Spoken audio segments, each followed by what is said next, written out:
Peace, family. It's your brother, Marc Lamont Hill. Welcome to the Marc Lamont Hill official YouTube channel, and welcome to Night School. Every night here, Monday to Friday at 9 p.m. Eastern, we hold Night School, where I break down the most interesting conversations, the most controversial topics, the most pressing subjects going on in the world today. And there is no exception tonight.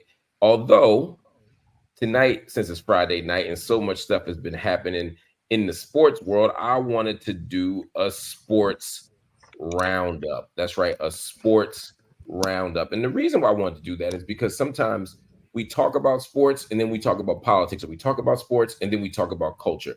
We talk about sports and then we talk about social issues. And the thing that I've always wanted to do is remind the world that these things always overlap. Pop culture overlaps with the political and the cultural and the social. Sports does as well. And so tonight we're going to talk about sports. And who better to talk about sports than two of my favorite voices in the world today? You got Dave Zirin. He writes, he thinks, he's got books, he's got articles. I don't know if anyone really has helped me think about the intersection between sports and politics like Dave Zirin has. And of course, we're also joined by Donté Stallworth. He is a brilliant thinker, a brilliant speaker, a motivator, someone who has always been at the front lines of truth telling, but also deep thinking. He's also a former NFL player, wide receiver, 10 years in the NFL. And he was drafted by the Saints. He played for a lot of teams, but the only team that really matters that he played for is those Philadelphia Eagles. I think he would agree, and if he doesn't, he'll pretend maybe. I appreciate having both of y'all here with me tonight on Night School. I want to talk about a few things with you all, but the first thing I got to talk about are these Olympics. We just had the most, maybe one of the most watched, certainly on social media, Olympics that we've had in a long time. We've had lots of conversations, lots of topics, lots of celebration. Donté, I want to start with you. And the reason I want to start with you, even though Dave was there, is because I watch Black people. It's even a joke now. I watch Black people who are critical of America, who don't rock with America. I know Negroes that don't even vote because they don't believe in this system. But let the Dream Team show up. All right. Let Sha'Carri be running. Let somebody be doing something that shows excellence in sport at the Olympics. And obviously, we be looking real patriotic out here. Yeah, we do. I think, it's a pride to see, our fellow folks out there doing their thing on the world stage, man. It's a beautiful thing because the Olympics obviously only comes around every 4 years, but there are so many things that goes into every single day for these athletes, the diet, the sleep, the way they have to train, the hours of the training, the timing of the training. And then you get some athletes like, Gabby Thomas, who, oh, by the way, is enrolled in school at Harvard and is just like a super smart athlete. And it's incredible to see what, not only these athletes go hard 100% of the time in their respective field of sport, but also off the field. They're also doing their thing. They're a complete package. And that's not an easy thing to accomplish, to even make it to the Olympics, but then on top of that, have a life of fulfillment outside of the sport. It's really a beautiful thing to see. How do you make sense of our ability to kind of keep the critical parts of America at arm's length sometimes? Like, are we making a mistake by doing that? Do we get too wrapped up into it? Again, sometimes I feel guilty, like when we're playing against some country that we also exploit and have bombed or have taken their money. I'm like, we beat them, and it's like the we of it all sometimes makes me uncomfortable. Yeah, I think we're able to kind of understand both sides of it, right. We're able to understand the excellence that it takes for these athletes to get out there, on the world stage and really compete, with the best of the best to even get to that point. And then once they are able to get on the world stage to perform, but also be critical of U.S. foreign policy, U.S. policy that has exploited so many other countries in this world. And to put that in perspective, I think we're actually probably the most patriotic if you think about it, because we're the ones that are able to kind of see the both sides of everything and really understand, like, hey, this thing is bigger than sports, but at the same time, we're still cheering on our fellow countrymen and women. Mark, can I jump in right here? Please do. Because Yeah. what you and Donté are talking about, it has been the debate in the Black athletic community for most of the 20th century. Because when Jesse Owens wins 4 gold medals in 1936, that was widely celebrated in the Black press as being a step forward, not just for Jesse Owens and not just for Black Americans in sports, but also for this idea, this concept of citizenship and being treated like what they always say, full citizens in the project of the United States. And if Jesse Owens can win 4 gold medals, if Joe Louis can be the world champion in boxing, then we are saying that we deserve a piece of this country. Fast forward to 1968, of course, so famously with John Carlos and Tommy Smith raising their fists in Mexico City, they issued a statement along with Dr. Harry Edwards, who should get named here. But that said, why should we run in Mexico City only to crawl home? Why should we allow our excellence to hide the fact that the conditions for Black Americans has not improved? And is it a bit of a shell game?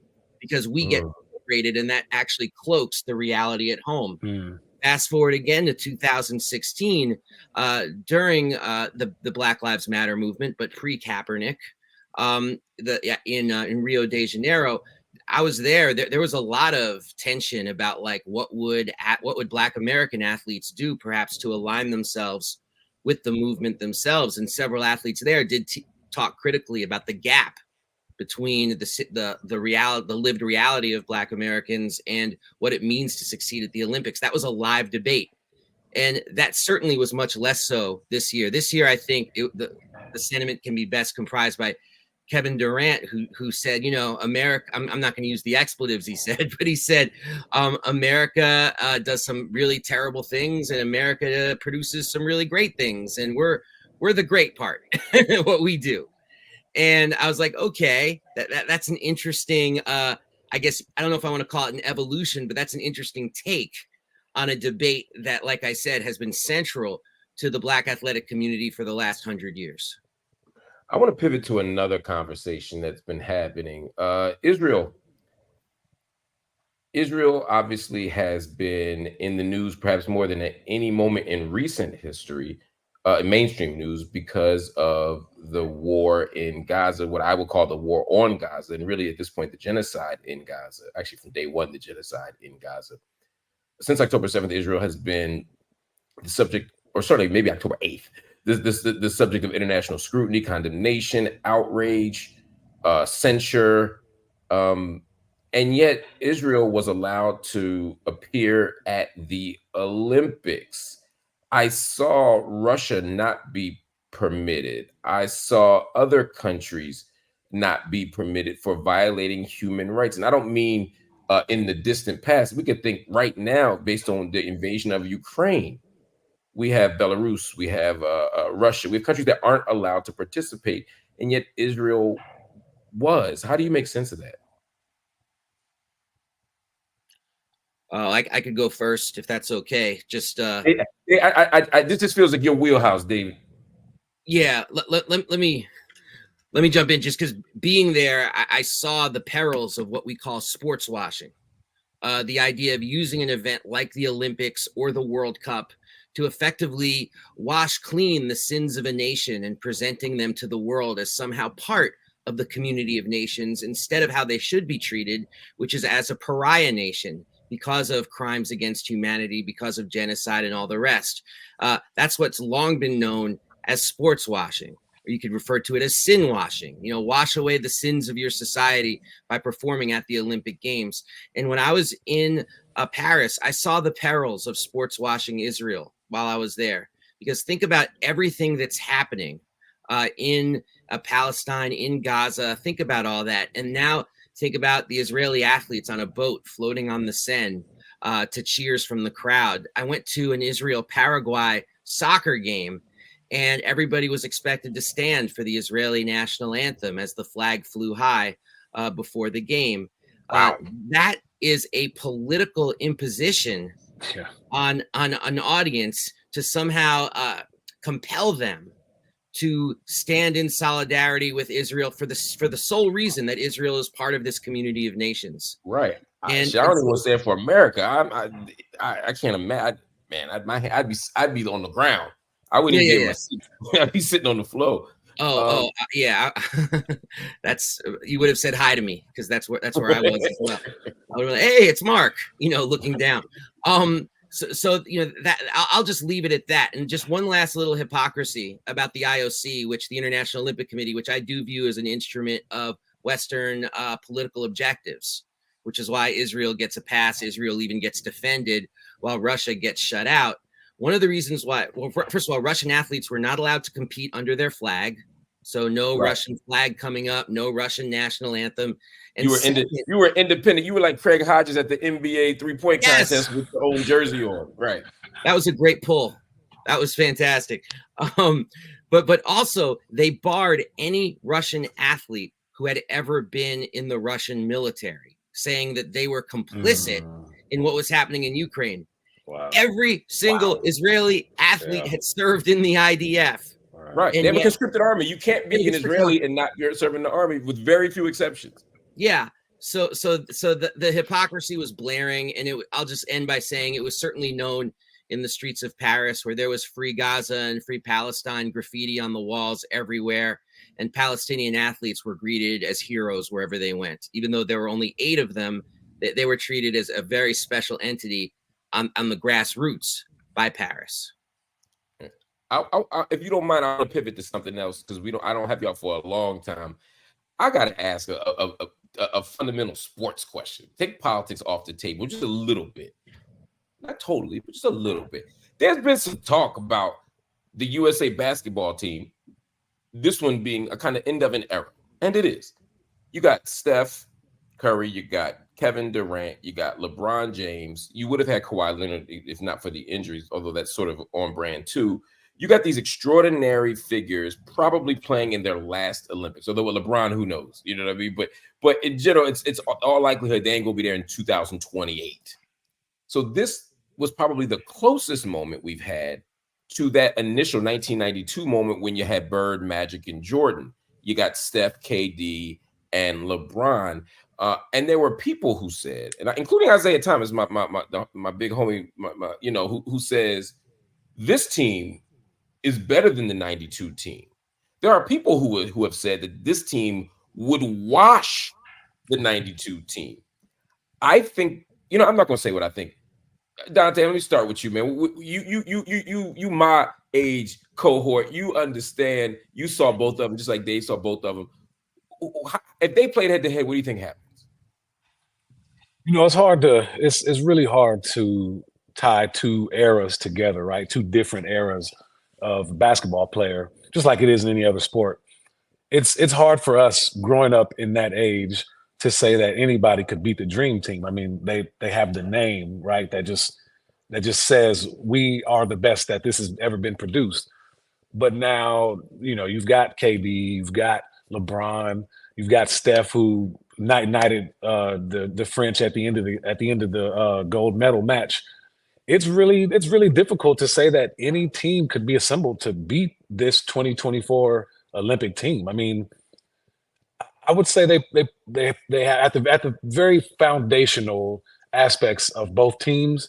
I would say this team has better athletes. Now, would they play better together?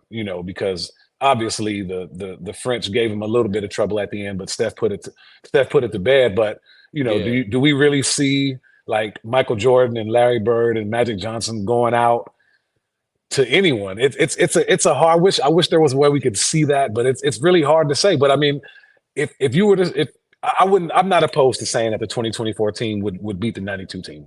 I'm not opposed to saying that. Right. That is the most you are 2 of the most courageous truth tellers I have ever met. You just give me a Joe Biden ass answer.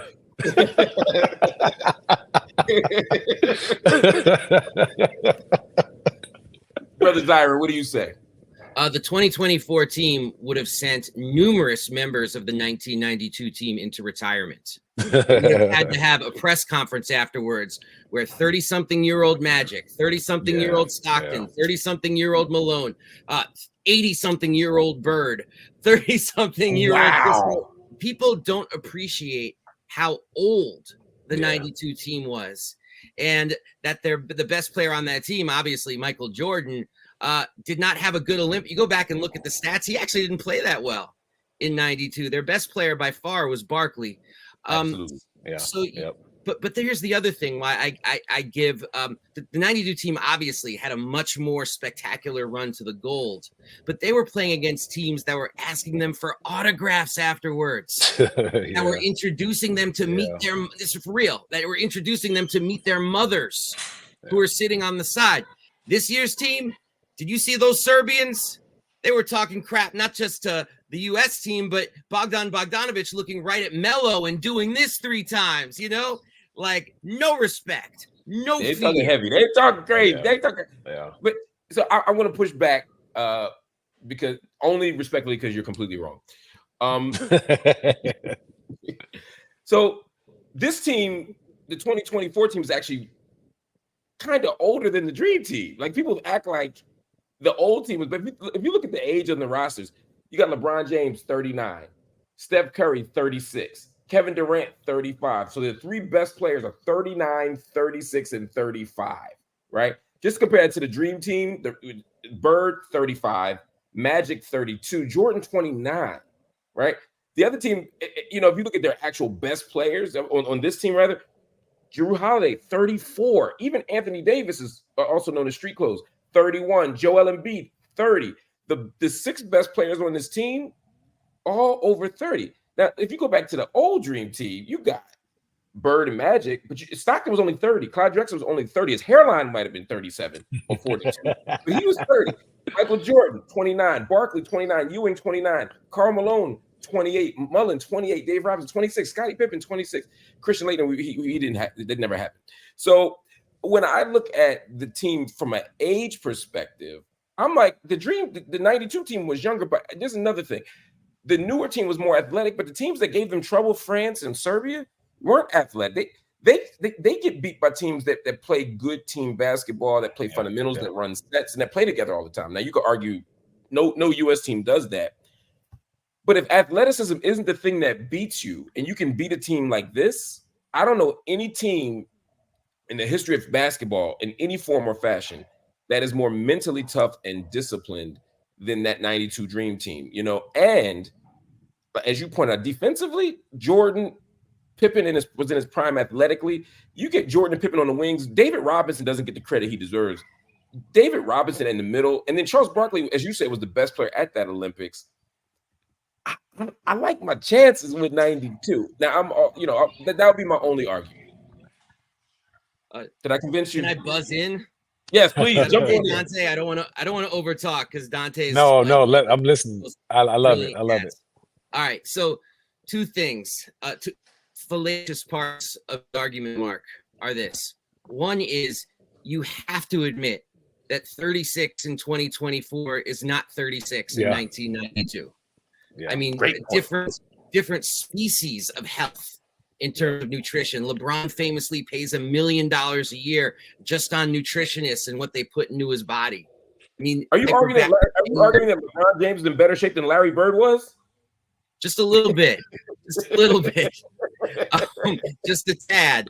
And you know, if you want to go back, I mean, this is kind of cruel, but you go back and you look at 92 and you just, and 2024, and just say the word muscle tone in your brain and look at both teams. I mean, other than Karl Malone, not a lot of weightlifting going on that 92 team.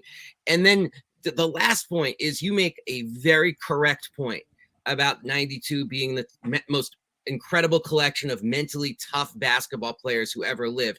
However, that mental toughness was not tested once in that 92 run. They never called a timeout the whole Olympics. You look at this U.S. team. I mean, South Sudan almost got him. That's a country younger than LeBron James's career. You've got, France almost got him in the final. Serbia needed to come back full fourth quarter. They got tested in a very profound way, and they showed their mental toughness, and we have to adapt them up for that. See, I think that's the pro LeBron, pro this generation argument, because the 92 Dream Team would look at them and say, it's not that they got tested more. They lacked the talent. They shouldn't have been in a close game to South Sudan. They shouldn't have been, that same South Sudan team would have got mollywopped by the Dream Team. It's that we're almost giving them credit for underperforming and then pulling it out. You know what I mean? It's like, you shouldn't be close to France. You shouldn't be close to, but that's another story for another time. I want to move on to another thing because Donté Stallworth, as y'all know, be writing. And he is, again, like I told you, a courageous writer, courageous thinker, courageous voice. And they say don't bite the hand that feeds you, but he often shows that he's willing to speak out against the NFL, to challenge them to be better, to challenge them to do right by players. And he wrote this piece, I played in the NFL. It needs way more than a black anthem. The subtitle, if the league wants to show its commitment to its players, it should hire and promote more black coaches and executives. I loved that you did this. Donté, break it down. Yeah, this had come up after, in 2020, after the George Floyd murder in Minneapolis. And the players were really, at this point, the players were fed up with the NFL not having their back, with the president and his cohorts just leveling insult after insult, bullying NFL players, and the owners are not sticking up for the players. The NFL itself was not sticking up for the players. And so the players came out essentially and told the NFL, listen, this is what we want, and this is what we're going to do to get it.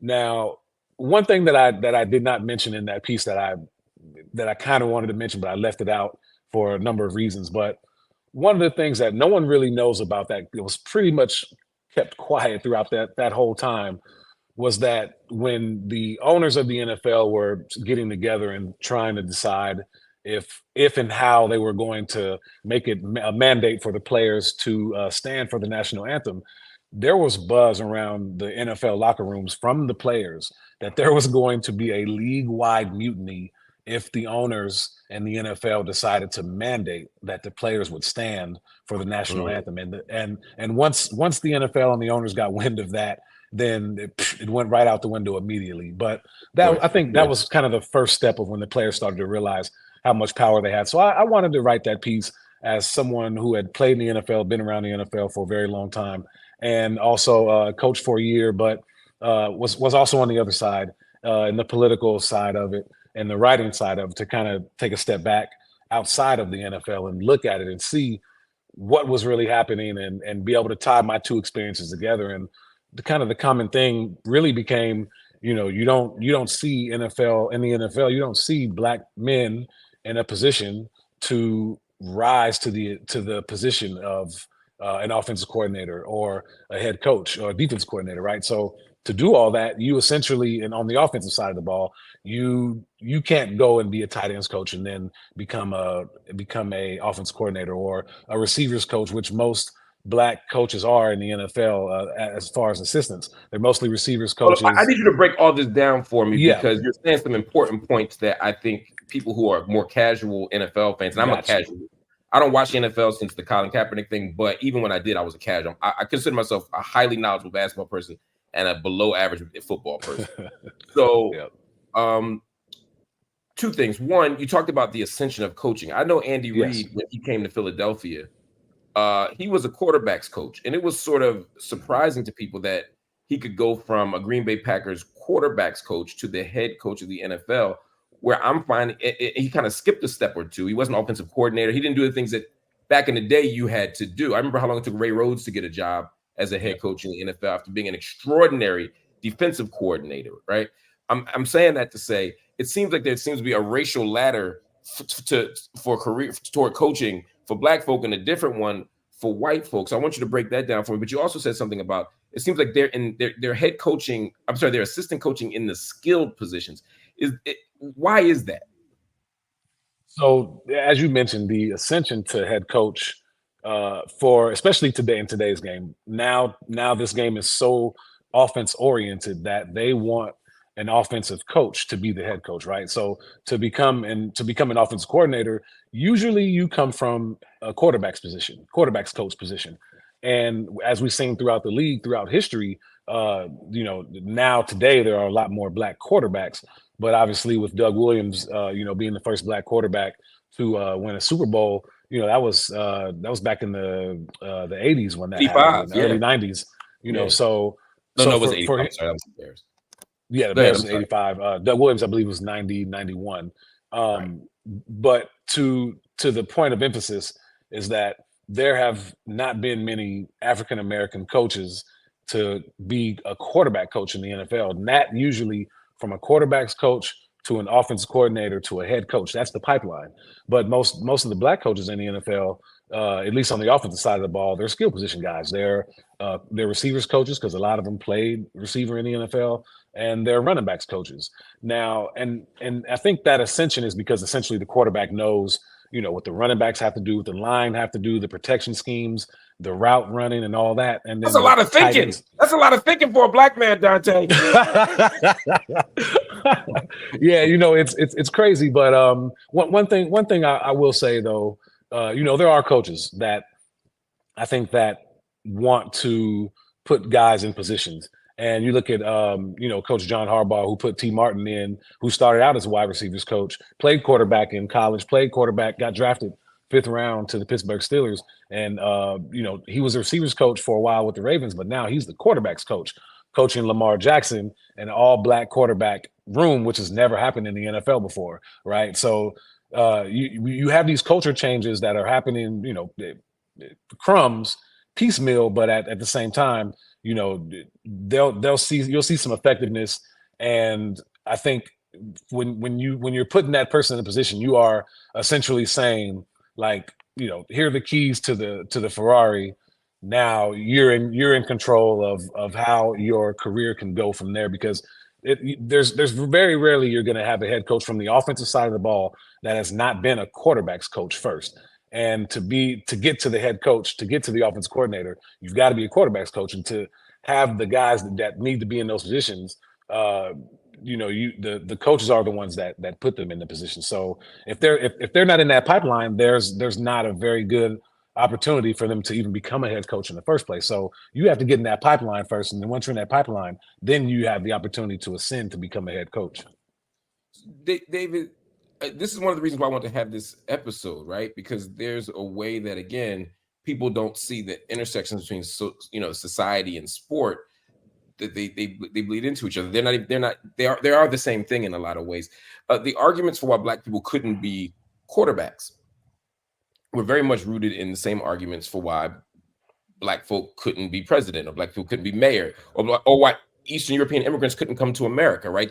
That they were just inferior intellectual capacities. And now that we see people trying to get money from the CTE stuff, again, when they start race norming, again, there's the race piece of this. The NFL seems to operate on a white supremacist racial logic.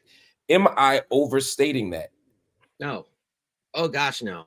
Because it's very baked into the cake of the National Football League and how they operate. And we can talk chapter and verse about it. But basically, they've always had this perspective about the athlete and what athletes get to be thinkers, and what athletes basically just get turned through this machine and leave their careers like in very difficult shape. It's one of the things that I think defines the NFL more than really almost any other sport on the landscape, except for maybe something like boxing, where your body is going to pay a toll for this, and yet you're very easily discarded and not treated with the way you should be treated for putting your body on the line for what is the most remunerative sport in all the land. Now, how is it going to break through this? It's not going to break through this the way the current pipeline operates. And that's what Donté is talking about. That's so important about quarterbacks, coaches, offensive coordinators, and that being the pipeline, because it's an offensive league. Now, I find it very odd, and I think this is the logic of the league. I'm not talking conspiracy theories, but I'm talking about the logic of the league. It's very odd and interesting to me that as we have achieved this generational breakthrough of the black quarterback, like nobody blinks twice when Caleb Williams is the number 1 pick and Jaden Daniels the number 2 pick. There's no big discussion about what this means, that these two black quarterbacks. We're past that. remember that, I know Mark remembers this, when Michael Vick played against Donovan McNabb in the NFC Championship game. That was a huge news story. Two black quarterbacks against each other. It had never happened before. We're past that point. But isn't it interesting that as this space has been ceded to black bodies, black minds, black strategy, that there's now this new kind of heroization of the quarterback's coach and the offensive coordinator, who are invariably white. And it creates a picture that makes the quarterback, the black quarterback, look more like the result of somebody else on the joystick. And because they don't want to be able, they don't want to send the message to fans that this space is now officially, like, say, wide receiver, for example, or cornerback, a primarily black space. And so it's a way of assuaging the white fan base that, you know, don't worry, it's not really X, it's really Y who's behind it, and X is merely an instrument of Y. That's so fascinating. You're right. I mean, when it was Joe Montana or Steve Young or Dan Marino before, you know, it was the quarterback is a uniquely intellectual position that only certain kinds of people can do.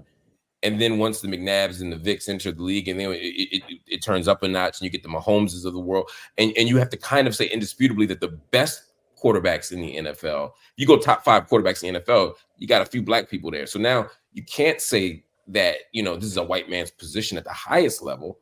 Because there's some real strong arguments for Mahomes being the GOAT. Now, I don't know enough about football to engage that debate. I would still say Joe Montana, but, you know, I'm old and don't know that much. But the point is, he's in the conversation in a way that no black quarterback would have been 20 years ago. And now you're saying, they're telling us, well, it's the black body, but the puppeteer is still a white man up there, and that's why this thing is happening. That is wild. But speaking of black quarterbacks, an interesting thing emerged in the upcoming, or in the past week, and that is the question of Colin Kaepernick. You know, Colin Kaepernick has made it very clear that he still wants to participate in the NFL. He still wants to play. He still wants to be a part of all of this. There was talk of him even coaching. You know, Harbaugh said that, you know, coaching was certainly in Kaepernick's future, and that he had the chops for it. But Cap says, from what I can see, hey, I'm still trying to play. So in light of that, the question is, will we see Kaepernick ever return? What does that return look like? And what does he have to do to get there? And when I say what does it look like, I mean, like, is it coaching? Is it playing? And then also, what does he have to do to get there? I'm going to go with David first. I'm going to give Donté the last word on this. Yeah, I'll just say, you know, it's been 8 years, you know, since Donovan McNabb was on a football field and had a great 2016 season, which nobody ever talks about. Colin Kaepernick. Oh, what did I say? Donovan, you the other black guy. Donovan, oh my God, my head was all the way in the back. Boom. Okay. My head was 5 minutes ago. Look, it happens to the best of us, man. Go ahead. Yeah, Colin Kaepernick. It's been 8 years since he played. There's going to be a question here as far as would he be able to do so? But I've always said this. I think the NFL has always seen Colin Kaepernick having more value as a ghost story than he does as somebody who can contribute to a championship. Like you mentioned Craig Hodges before. And I always put Colin Kaepernick, Craig Hodges, 3-point specialist for teams like the Milwaukee Bucks and the Chicago Bulls. I remember interviewing people who said, you know, that they would hear in NBA locker rooms in the 90s, don't end up like Craig Hodges, don't be Craig Hodges. Like, he became an object lesson to how you can be disappeared from the league, you know, a ghost story, you know, and seeing Hodges as having more value as a ghost story to just stand in line and do the right thing than as a 3-point specialist and a contributor. Fast forward to today, Colin Kaepernick, like, you hear players say this about not wanting to end up like Colin Kaepernick. They could end you. They can take out the prime of your career if they want to. And I think the NFL owners, who tend to be, of course, you know, very right wing in their politics and very monochromatic, I like that, monochromatic. Yeah, they are the ones who have decided this. And you know, this is a crime that I think is frankly unforgivable. They took away years, the prime years of this man's career, for what? For why? You know, because he wanted to say something about racial inequity and police violence. Like that was his great sin. And I think that they have certainly more than decided that was enough of a sin to put him, out of the league and turn him into a pariah, to be, as my friend Etan Thomas always says, whiteballed from the National Football League. That's exactly right. I'm gonna come to you now, Donté, because there's there are people going to say, well, he couldn't play anyway. He wasn't good enough. He shouldn't have been there. That seems absurd to me. I think we could have a legitimate debate about whether he's a starting NFL quarterback. Although I think I've seen some teams that had could have done a hell of a lot worse than Colin Kaepernick. But when I look at who's holding these clipboards, backup quarterback, third string quarterback, ain't no way you telling me that there's 50 or 60 quarterbacks in the world better than Colin Kaepernick, even right now. How do you make sense of all this, and how does this end? Yeah, you are 100% correct. And when it started, back in 2016 and the year after he was not in the NFL, you would hear a lot of these right wingers discussing his abilities as a quarterback. People who had never talked about football before are now experts on football and the quarterback position. I played wide receiver in the NFL, and I know quarterback position very well. There's no way that at that time that Colin Kaepernick was not one of the better 32 quarterbacks, a starter, right? There were a number of quarterbacks in that time, in that 2017, 2018 years, where Colin Kaepernick, if he couldn't have immediately been the starter, he definitely would have challenged for that starting position. And today, there's a number of mediocre backup quarterbacks. The league is not short of those. It's a premium position, and you have a number of them that are just mediocre, and it's just the way that it's been. So does he have the talent and the ability? Of course he does. It's been 7 years, and that's a long time for any player in any sport to not play for 7 years. But he's been training, he's been working out. I don't know if he gets an opportunity to play quarterback again. I think the biggest reason for that is specifically because he doesn't have the relationships outside of Jim Harbaugh. He doesn't have the relationships to be able to put him in a position to say, hey, let me come in and let me work for a job. Let me, give me a shot. But I mean, I think there could be an opportunity for him to go with Jim Harbaugh in San Diego, or it's not San Diego. Listen to me, sounding old. To go with him to play for the Chargers in Los Angeles now, and I know Colin wants to play again. I'm not sure if that's going to happen, but if he can get around an NFL team, I could see, Harbaugh putting him in a position after a few years to be the quarterback's coach. Now, what is he doing? He's sticking him in that pipeline, right? I mean, let's be real. Harbaugh loves Colin Kaepernick. He allowed him to have a workout during the Michigan spring game. That is sacred time for college coaches. You know what I mean? He allowed him to do that. That's love, bro. That's love. That's nothing but love. We got to run, but my only question is sort of even if he enters the pipeline through Harbaugh, if people don't want him to be quarterback, right. I don't know if they want him to be the face of the team as head coach. Those same owners, you can cut. It's much easier to cut a quarterback or bench a quarterback than it is to get rid of a head coach, and don't let them start winning, because then it's harder to explain. But anyway, we'll get through all of that. I just want to thank y'all, man, for hanging out with me today. Everybody, Dave Zirin, Donté Stallworth, two of the most brilliant voices in sports, politics, and culture. Thank y'all for joining me. I appreciate y'all. See y'all soon. Go Sixers. Free Palestine. Peace. Free Love Palestine. Y'all. Go Knicks. Free Palestine. Free the land.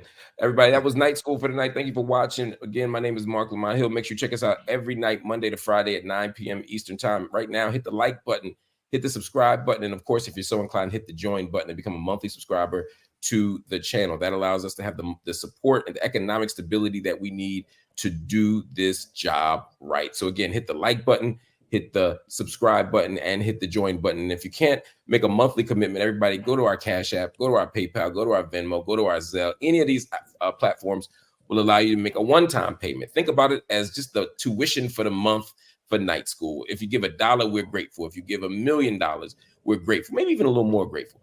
But anything in the middle is good too. But we ask that everybody watching right now drop $10, just $10. If you drop $10 on one of these platforms, if everybody watching drops $10 on this platform, it gives us the financial stability we need. It gives us the support we need to meet our month's economic demands. Again, we can make all of our monthly goals for the month if everybody watching right now were to drop 10. But again, if you only got $1, if you only got, or if you have $1 million, like some folk out there watching do, feel free to drop it in, man. We'd appreciate it. We're grateful. We love you, and we'll see you soon.